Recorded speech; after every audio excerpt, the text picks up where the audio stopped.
So my name is Esther Njuguna. I'm a senior aftercare specialist with the International Justice Mission.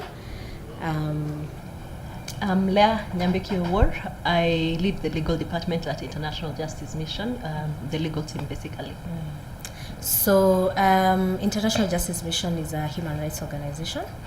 Our headquarters are in Washington, D.C., but we have field offices around the world.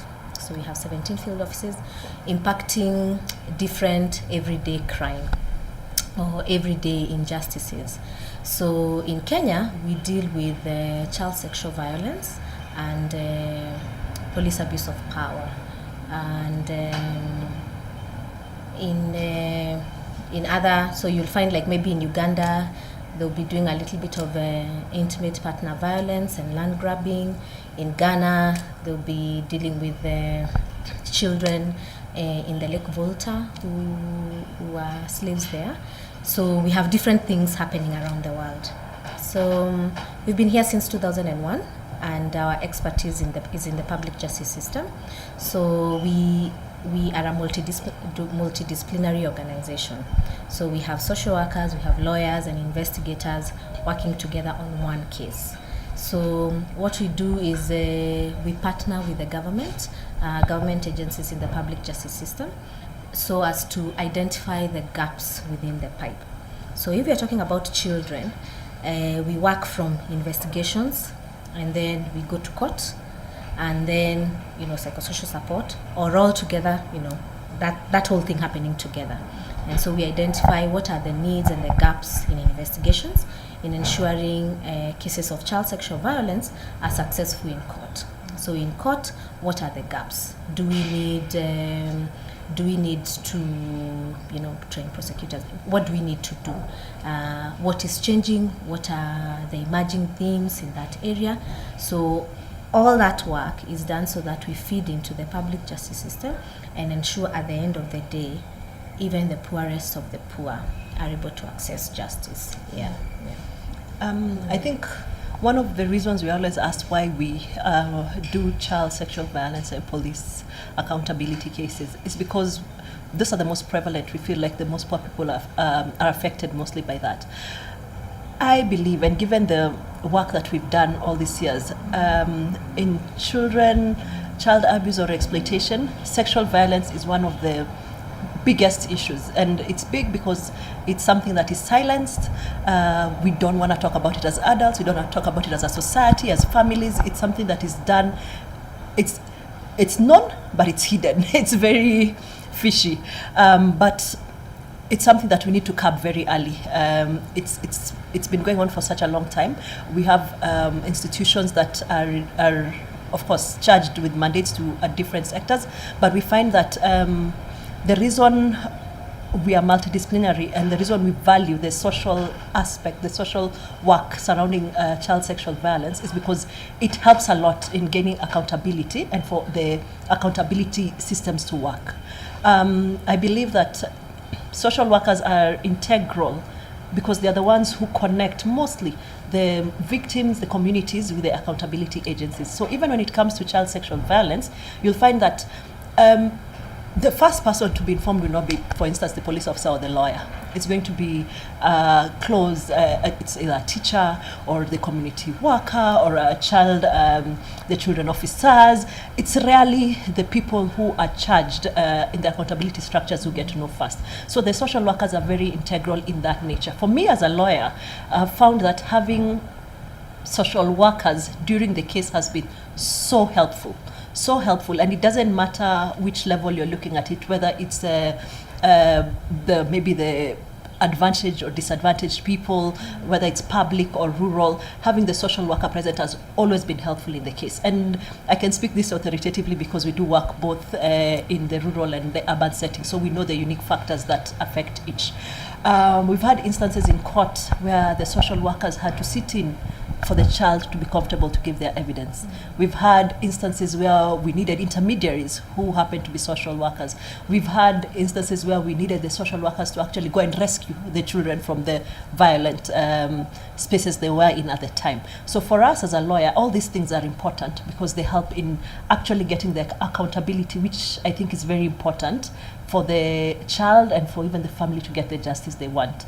And we've had interesting cases, but maybe I think one that really stands out and was a huge win for the sector. I think one of our cases that happened, Esther should talk about this. She's passionate about this one. So in Githunguri, we have, she was a young girl and 13 at the time. But after a mental assessment, she had the mental capacities of a 6-year-old. So, and that, that needed a lot of support, as Leah is saying, for us as social workers working in the case to give input. Like, yes, she's 13, but you need to give her these advantages in court so that she can be able to give her evidence. Because essentially what we all want is that this child, because of our, our our criminal system, the child has to come and actually face their perpetrator. So we want them to be ready and want them to be prepared to actually do that. So, advise the court that she might look 13, physically she's 13, but her mental capacities are that of a 6-year-old. So even in the way we respond to her, the kind of questions they ask, the expectations they have of her, so that also the court can have patience in the interaction with the child. So that just builds up into giving the child courage to actually say what happened. So this girl, 13-year-old, living with her parents in Githunguri, and her neighbor, keeps seeing her, gesturing her. Then one day they used to fetch water in a well down Nuko, in the farm. So she's gone there to fetch water, and this guy grabs her and drags her to his house. And so this happens, and she's quiet. And so she stands near the well, near the fence, and everybody who's going there, she's like, don't go down there, because, this person will do this to you. And so as Leah was saying, it's never the police officers or lawyers who get the report. So the lady talks to the children officer there and is like, this is what the child is saying. And we've tried talking to her. She looks very fearful. And so we are called into the case at that time, and we find them at the police station. And it actually took half a day to record her statement. We had to be very patient. She was very afraid because the person had promised her that if you told, then you would face the consequences. And for children, something that might look like a very simple threat, they actually believe it and believe that if I tell somebody, there will be dire consequences. So for 2 years, we are trying to find this guy, and finally we find him and he's brought to court. And long story short, we go through court, the accommodations I was talking about because of her mental capacities, doctors testify, everybody testifies. Then we get a conviction, and then I think 2 years later, an appeal is passed and we go back to retrial. For a child that was sure that I have testified, this is it, I'm okay, to now actually tell her that you're going to go back to court was no easy task. So that was a difficult task, actually having to remind her and prepare her again that you actually have to go to court, testify, this is what has happened. So even as we work in this, sector, and even this is, as I was saying earlier, this is now a new thematic area because we've seen so many cases going back to retrial. In our training as a lawyer, we are not trained with these sensitivities. I just want you to stand on court. You wrote a statement. Tell me what happened. I don't care. Like, oh, I'm a child, or I'm scared. Like, it's a court.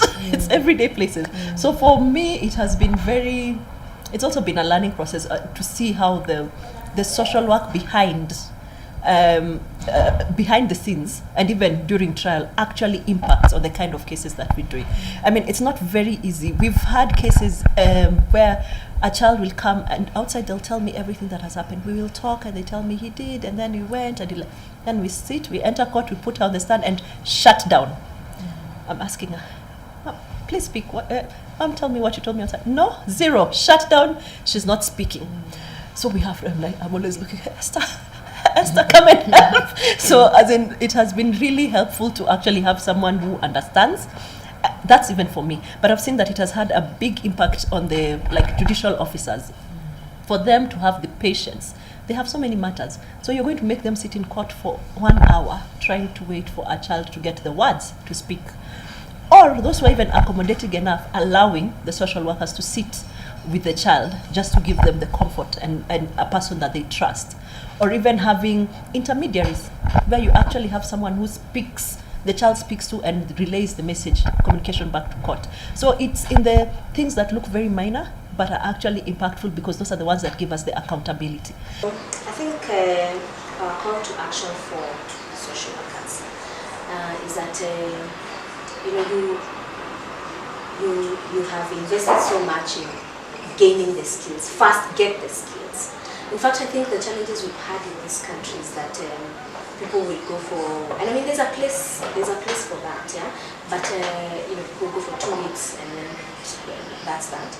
But there's a place for that at the grassroots level. We have community workers, we have social workers who are more driven by passion. But I think we need to coordinate together, all of us, so that we are giving support. The social workers with experience are giving support to the ones that are starting, and actually holding ourselves accountable as well to a certain profession. Being professional and professional means that even at the point where my skills go this far, I am comfortable and willing to refer this matter to somebody with more expertise than me.